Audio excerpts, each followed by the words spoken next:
So we'll just keep going here. And do you want to jump in? Tracey's been patiently sitting here.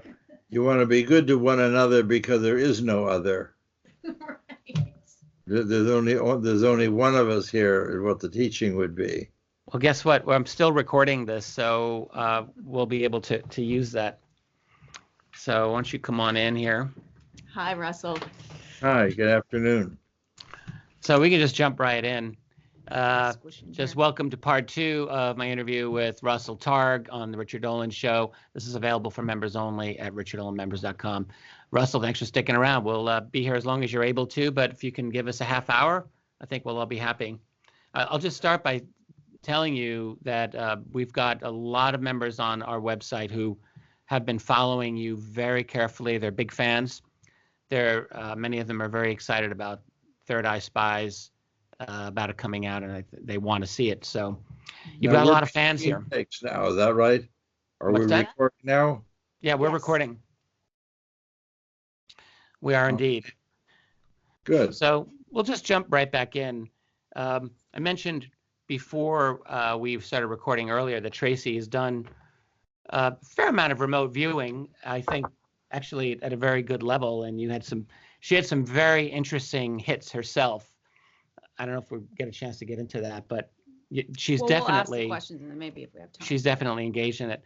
And I think you'd written a few things down, so why don't you just jump right in? Well, I mean, I have a whole bunch of different questions. One of them was about Pat Price's death, and you had touched on this in the film that, I mean, and everybody will be wondering and wanting to ask about this, since you have access to all of these world-class remote viewers. Well, I was just wondering if there has been anything very recent, anything more that the remote viewers have been able to. I know there's nothing that you can confirm that they've found, but anything new that's come forward about Pat. We have not done that very logical search.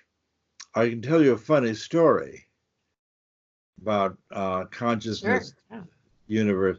Now let me reconstruct this, because I've not told this to anybody.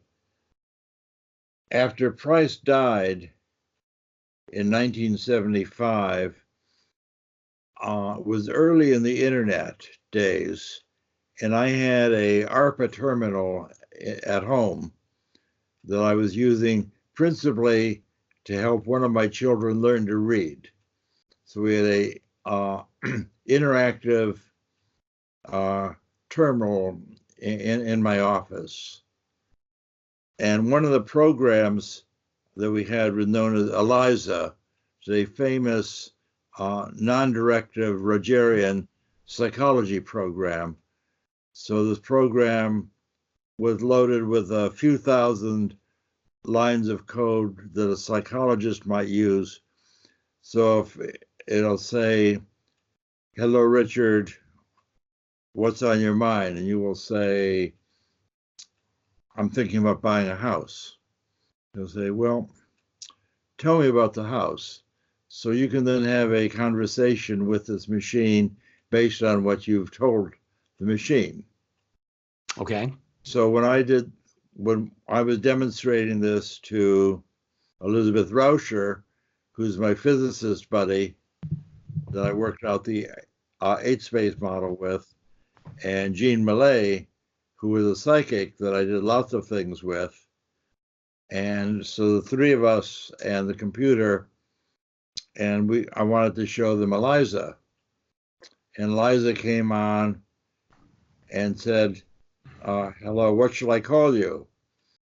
And I said, "My name is Russell. What shall I call you?" And the computer said, "My name is Pat." And we were all quite surprised about that. Wow. And I said, "Well, Pat, it's nice to hear from you. How are you doing?" And he said, "Well, I'm dead now." And our psychic was totally freaked out at this. And I said, "Well, how did that happen?" He said, "Well, the mafia got to me." And that's what he said. I don't know why he said that or what truth value it had. It's just an event. The And he mafia. said- Wow. Not saying which mafia, of course, right? And I said, well, how are you now? And he said, I really can't say more. I've got to go now. Bye. That was it. Wow. Thank you for sharing that. Crazy. Now that's a true event. The And early internet days and early 90s, maybe that time frame. oh no, this was 1975. Well, when he died. He died so in this happened- 1970. He Yeah. died in 75. This is So just after he died. Oh, it was just after. When I Wow. thought you said early internet, so that was my mistake. Early internet was the. I had my first mobile terminal in 19. The internet sort of came online in 1972. And- Okay, so for you, early internet's a lot earlier than my early internet. Yeah. That's why I was confused. That's right. The internet, SRI was the first node on the internet, Yeah. which was operating out of Washington and Right. out of Geneva. So this terminal I had at home was a very unique, very, very few people were on the internet. Oh. No, that all makes sense. That's incredible. I just want to ask one more thing about Pat's death. In the film, Uri Geller says a very provocative statement that has stayed with me. That someone of this power, this Superman, would never be killed. They would be far too valuable. They would be more likely that they would be taken. No one would ever kill someone who had that much ability because it would make them so powerful. I'm butchering and paraphrasing here, but you remember, since he was telling you in the film. Yeah. so Geller was not really a spy, and he didn't. Price presented a unique problem to the CIA. And I can say that without revealing, since I don't know anything, I can speak freely. Yeah. mhm. And but what I do know is that there was a time when Price was working with the CIA in 1974, and at that time he was on a regular basis handing over top secret material to the Scientologists. Right. Yeah. That's a fact. Yeah. We don't know if the CIA knew that. No, and that's a serious breach. That's a serious data leak for sure. I mean, you can't just do that. Now the question is, what do you do? Let's say that you discovered that. You discovered the Superman who can penetrate the Libyan embassy, go to the code room, describe what's going on, and you know for a fact that he's able to do that accurately. And every day he tells the CIA where you had him snooping. I misspoke. Every day you tell the Scientologist Exactly. where he's snooping. Now, you could put him in jail, but you've got You can't really stop him. the humorous situation. How do you put Superman in jail? That is obviously his awareness transcends jail. That you can put his body in jail. That reminds me of Jack London's with a Mind Rover. Jack London wrote a book about a guy who was in prison and a Star Rover, and he could travel all over the universe. Very much like a precursor. I have never thought of that before, but Star Rover is very much like a precursor to remote viewing. Oh, wow. I like a lot of Jack London. That's a long time ago. I didn't know he wrote anything like that. They had him in a straitjacket, which was painful. And to get away from the pain, he traveled all over the universe and all over the planet, having different adventures. Can I ask about remote viewing and extraterrestrials? This is what got me interested in remote viewing many years ago, only because I learned people like Ingo Swann had his story about the remote viewing of the far side of the moon and his experience with Mr. Axelrod. By the way, I think I mentioned you. I spent one evening at Ingo's home in New York City back in 2002 or 2003. I know Mr. Axelrod, yeah. You do? Oh. So from the book. Oh, from the book. Okay. Right. So there's Ingo's. I was going to really stop you there. Yeah, hold everything. Yeah. But I've chatted with Joe McMoneagle once or twice about his encounters as a remote viewer with what he believed were extraterrestrial intelligences. I know the Pat Price story, and maybe this is how it came to me when I read about it.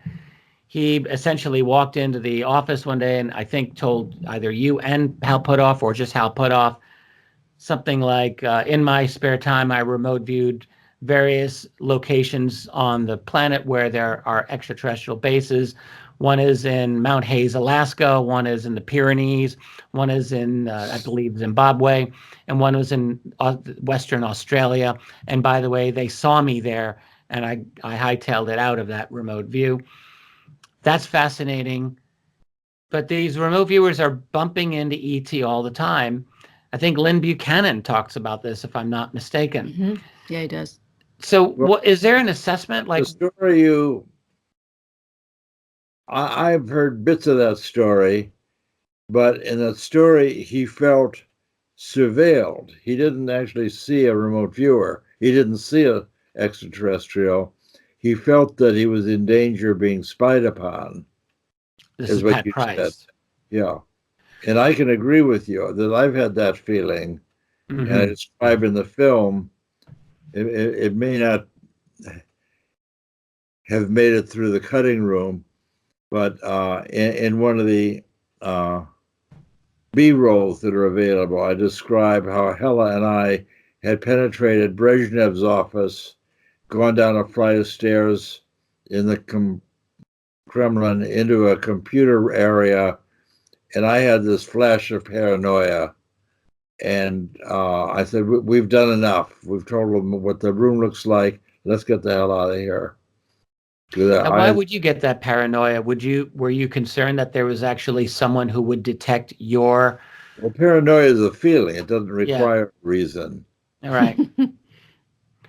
And what I felt is that we were being surveilled. I felt that things were, as I reflect back on this is 30 years ago, it's as though things were crushing in. Yeah. I was well, that's really, I felt I was in a dangerous sort of compressing, constraining area, and I wanted to get out with my friend. Now, this is kind of you might notice here that this is kind of a joint remote viewing that I was doing with Hella. Yeah. Hella was the viewer, but I was leading her through the Kremlin, where, of course, I had never been before.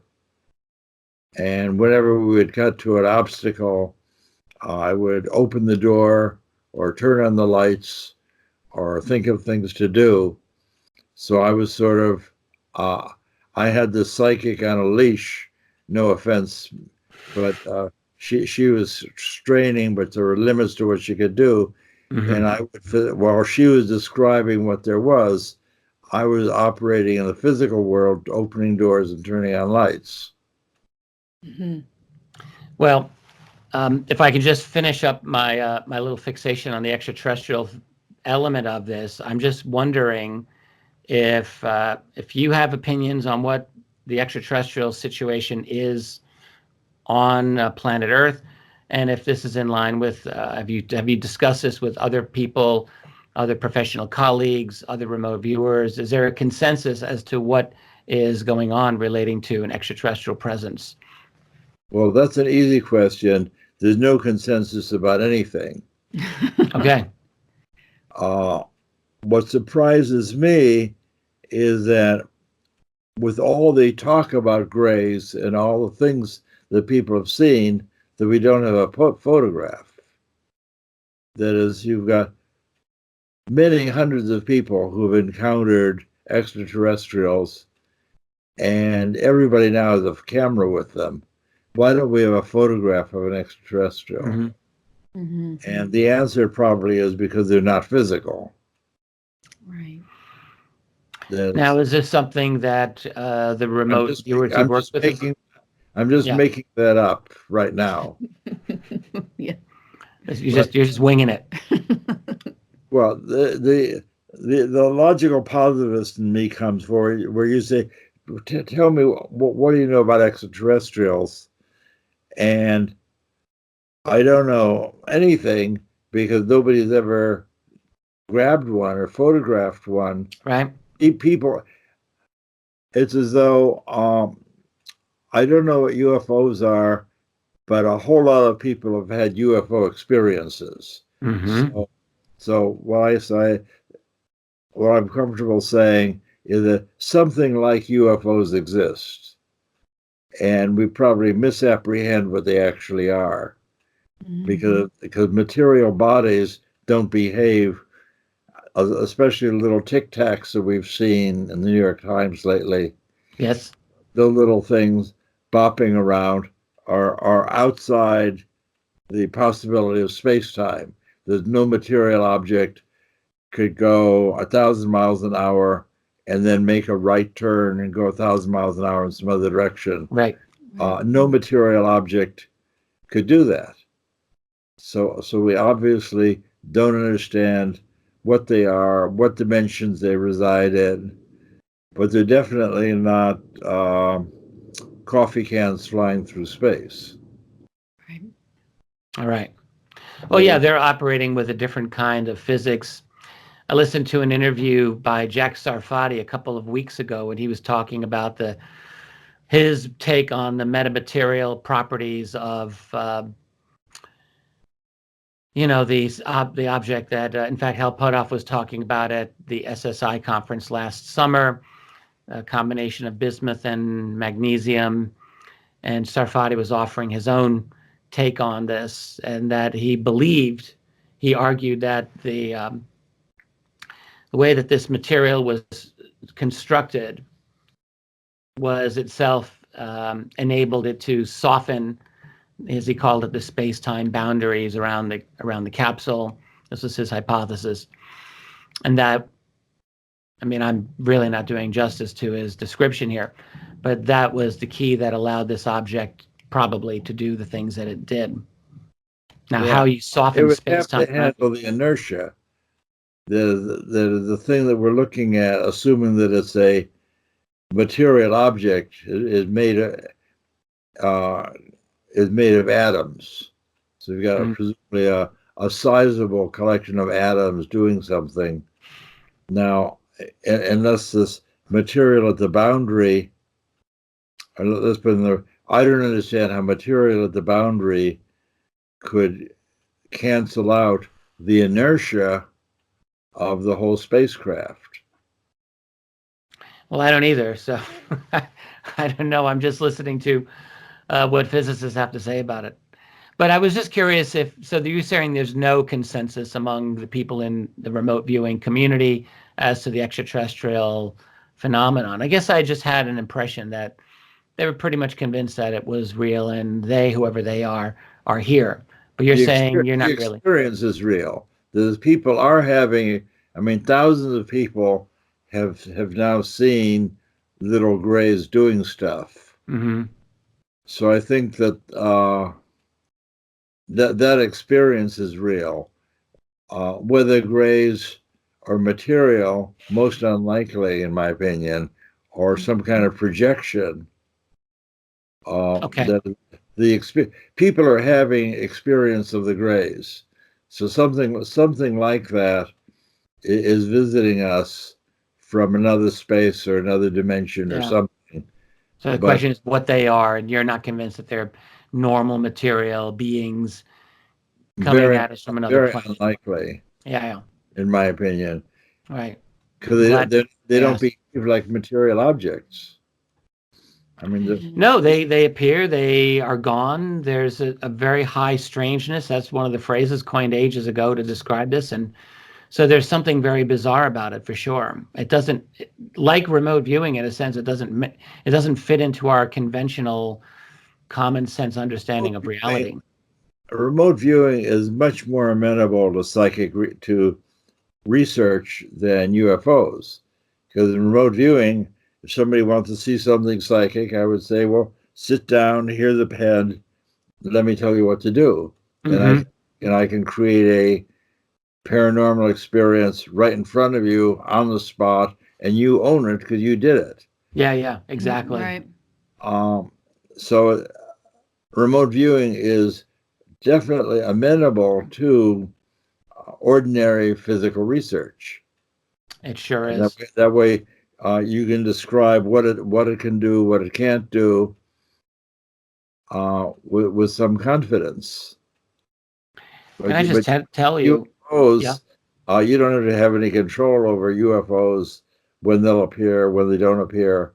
Right. It's much more difficult. I would not have bet my career on UFOs, but when I had done laser work for 15 years and built my teaching machine and built some other gadgets, an electron beam that people could move with their thoughts.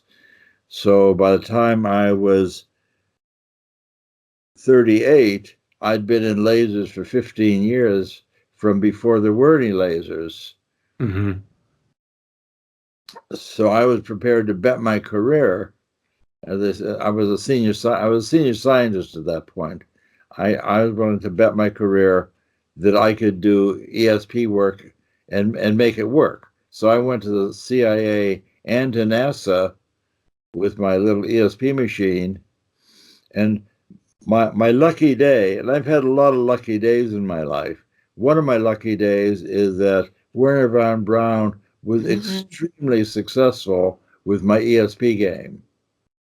Yeah. So he went to Jim Fletcher, who was the administrator of NASA, top guy who was the liaison with Nixon. And Brown told Fletcher, give these guys some money. Mm-hmm. I've seen it and it really works. So that's what it took to get money from NASA, that little fortunate liaison. And I'd also gone to the CIA and talked to Kit Green, for whom I had done other laser stuff for the CIA. And so they knew that I could, what I was doing might even still be classified, so 40 years later. But I did stuff for the CIA with lasers. And so they knew who I was. And I could say, well, I've done tough things for you that actually worked. And I have this idea that if I could teach people how to be psychic, that would be useful to you guys. And they said, Indeed. yes. And that you had that track record. Hey, can I just tell, I don't know how much time you have, and I think we're running out, but I have to brag to you about Tracey just for one thing here. She did one outbounder remote view. I know you didn't want me to say this, but she was able to see through someone else's eye as they were in a remote distance, like 3,000 miles away from where she was in Vancouver at the time, a woman in Orlando, Florida. And Tracey had the very distinct experience of being in a kind of a public Well, this area. would be nothing new to Russell, though. Yeah. I'm sure. But when she told me, I just thought that's amazing because she literally saw the woman's eye as she was looking in her She compact opened up mirror. a compact, and I never reported this initially, because we were supposed to determine whether it was a male or female, and she opened a compact, and I was able to perfectly see her eye looking back at me, blinking. Years later, I ended up meeting her, and I had never reported that because I thought, what if I'm wrong, But I asked her personally. I showed her the remote view and asked her personally, and she said, I never told anyone. I opened a compact, a tiny little compact, and looked at myself in case the remote viewer could see me looking in the mirror. So for me personally, that changed my whole view of what consciousness was, what our abilities are. Should we even know what remote viewing is? My gosh, there should be ethics attached to this, of course. Myself as a single individual, that whole paradigm has been shattered because clearly we're all connected on a deeper level. So for me, that was certainly a life-changing. And yes, you should be ethical. Yes. Well, that was one thing I wanted to talk about because remote viewing is becoming such a big thing, and people are just saying remote view this and remote view that. And, people who have gone through the training, I think, really understand the ethics of it and how the ethics should be applied. And you don't just go remote viewing another person. And, but we don't really talk about that much. So I was wondering if you wouldn't mind talking about that a little bit. I'm kind of sidetracking this into one area. If you'll get a pencil and paper, I'll do a remote viewing with you right now. Do you have something you could draw with? Yeah. I have a. This is something else I was going to ask you about, state of mind, because I'm all amped up right now. Let's agree that this is not going to be on this is not going to be part of the record if you don't. We'll take it out.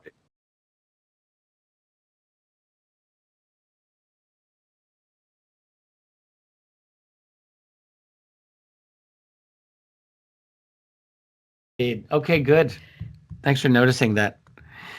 Tracey wanted to ask one more question. I know you got to go. We know you have to go. I was going to say, we open our film with a testimonial from Jimmy Carter that we're very fortunate to have. Yeah. The CIA was looking for a downed Russian bomber, and it disappeared in Africa. And Carter says in his book, in his autobiography, he says we couldn't find it because he's reaching for his book.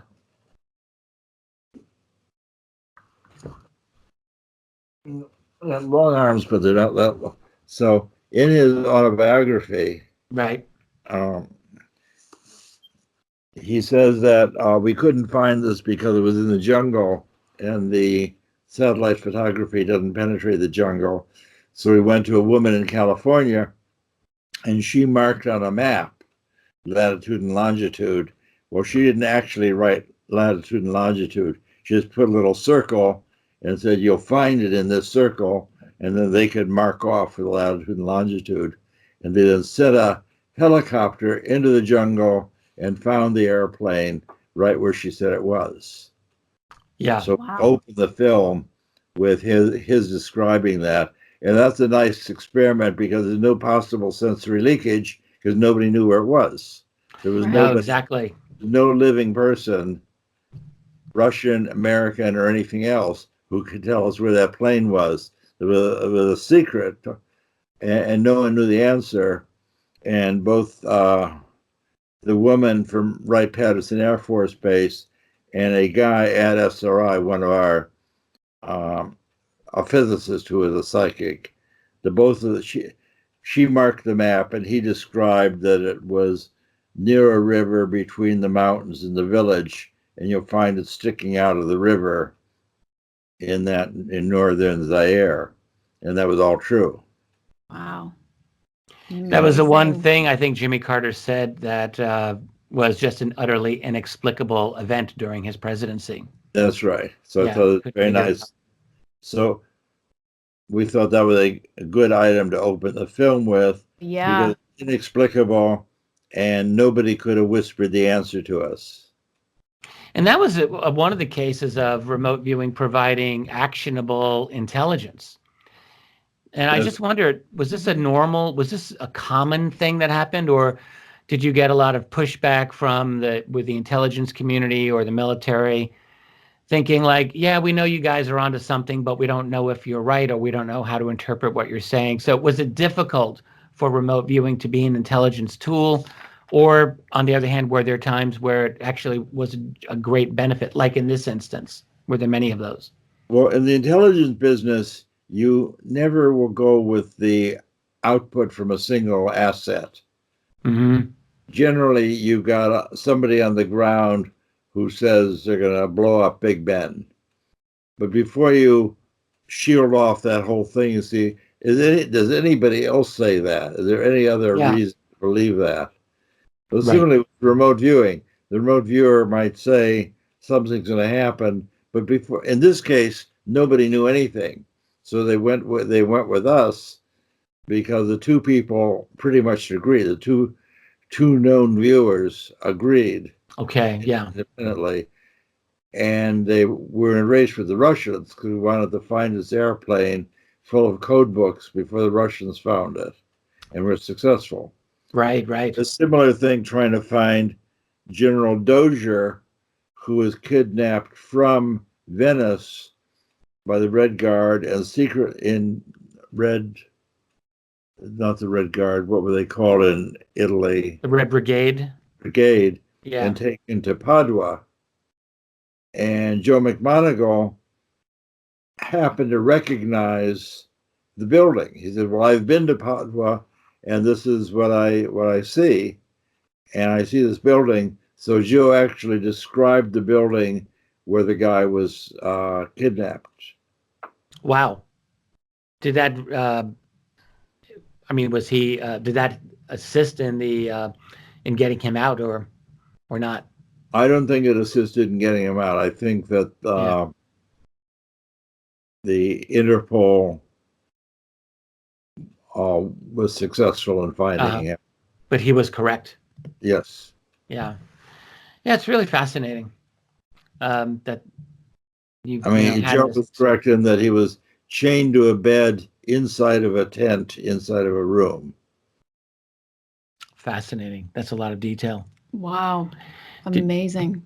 I know Russell's got to go, but did you want to ask that one other question About that you had in there? Yeah.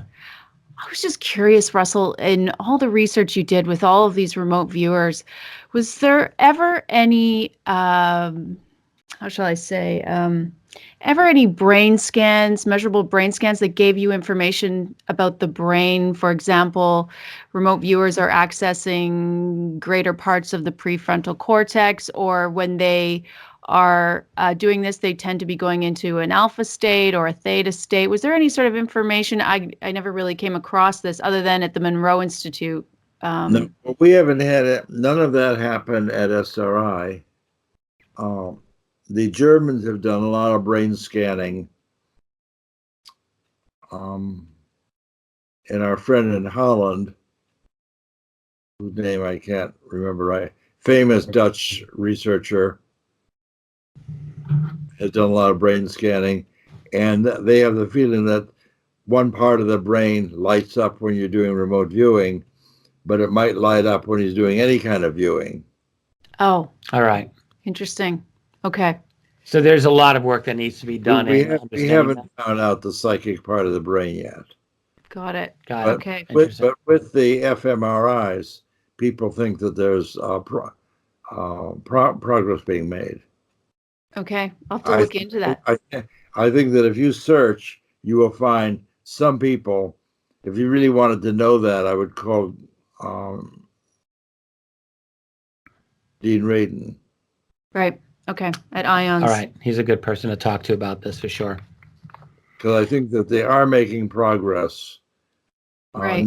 Nobody's claiming the nuts cracked, but I think that people are pretty confident that they have that you can tell when a person has hit a target because of something, but that maybe the something might just be my feeling when I heard that briefing is that, yes, they are seeing something, but that may be a just visual cortex lighting up and not a psychic signal. Got it. All right. Got So it. there's more work that's got to be done on that. Well, Russell, we actually do have your book here. Tracey made sure we got it. Good. Well, we haven't yet read it. I look forward to reading it. It looks excellent. We do have Mind Reach around here somewhere too. Yeah. Quite good. That's right. So I know you have to go. Talks about how we think remote viewing works. Describes what the Theosophists did, where Annie Bessant and Charles Leadbeater in 1895 saw what atoms are made of and described correctly what a hydrogen atom is made of. And they were the first people to notice that there were 3 different kinds of hydrogen. So Annie Bessant, who's a great theosophical psychic, was talking about isotopes before isotopes were invented. And that was published in the Theosophical journal, which I think it was called Lucifer at that time. I show the cover in the book because I had to go to the New York Public Library in order to find a 1895 copy of the Theosophical Monthly. I believe it was called Lucifer. So they were way ahead of the time. Yeah, right. You see, I had a lifelong connection with the Theosophical Society, which is how I happen to know about Annie Bessant. I was a child theosophist. So I thought I was ill when I wrote that book, and I wanted to get it published. So I brought it to who I knew would publish it. So I gave it to Quest Books, which turned out a very nice book, but they don't know how to sell books.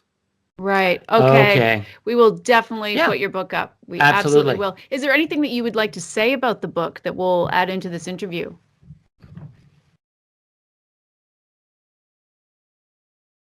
Yeah, my last book called The Reality of ESP, I'm able to pull together all the previously classified drawings that Joe McMoneagle and Pat Price did during the course of our top secret program. So that was Joe McMoneagle's very first drawing. Yeah. Wow.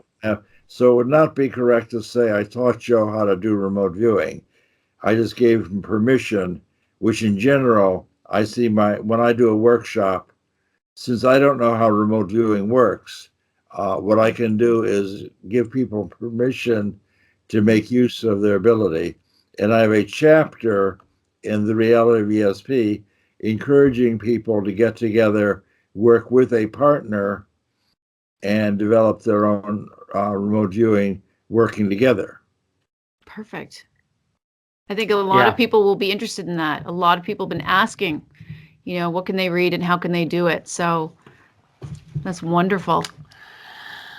Well, Russell, thank you very much. Thanks for the opportunity to chat with the both of you. We loved having you. Home for you. What's that? Where's your physical body? Our physical bodies are in Rochester, New York. Upstate New York. I see. So you got to keep warm. It's been chilly lately. That's right. It's been a little chilly. That's right. And we could use a little more sun, to be honest. Oh, yeah, that would be nice too. But we really look. I was in Rochester just once when I was purchasing parts for my very giant laser. I had to go to Rochester. Yeah. Really? They have a significant laser laboratory at the University of Rochester. Well, this is way before. This is 1969. Yeah. Wow. Earlier. Well, of course, the home of Eastman Kodak, where they were going full guns, and Xerox has a very large imprint here. Bausch and Lomb, also, and then of course you've got the University of Rochester and the Rochester Institute of Technology. So there's still quite a bit going on, even if Kodak isn't what it was. Glad to hear it. Yeah. Well, we really look forward to sharing your movie with all of our viewers, and we thought it was a wonderful, wonderful film, and we look forward to sharing your book as well. Happy you enjoyed that. I look forward to getting together. So this conference I have is this meeting in the desert. But is that something you go to? We're going to be there as well. Richard's speaking at that as well. Yeah, Contact in the Desert. Yeah, so that's where that's where I'm going to use. Oh, okay, of course. We will not tell anyone. We will be there. Mum's the word. Yeah. I'll be doing a plenary demo with that, and I don't want anyone to have already seen it. We will not taint. Understood. Not a problem at all. Process at all. So I'll see you in the desert. Very nice talking to you. You will. You will. Okay, thanks very much. I'm very happy to meet you, Stacey. Tracey, it was very wonderful meeting you as well, Russell. Tracey. Total pleasure, Russell. We'll talk to you again. All right. Thanks so much. Bye. Take care.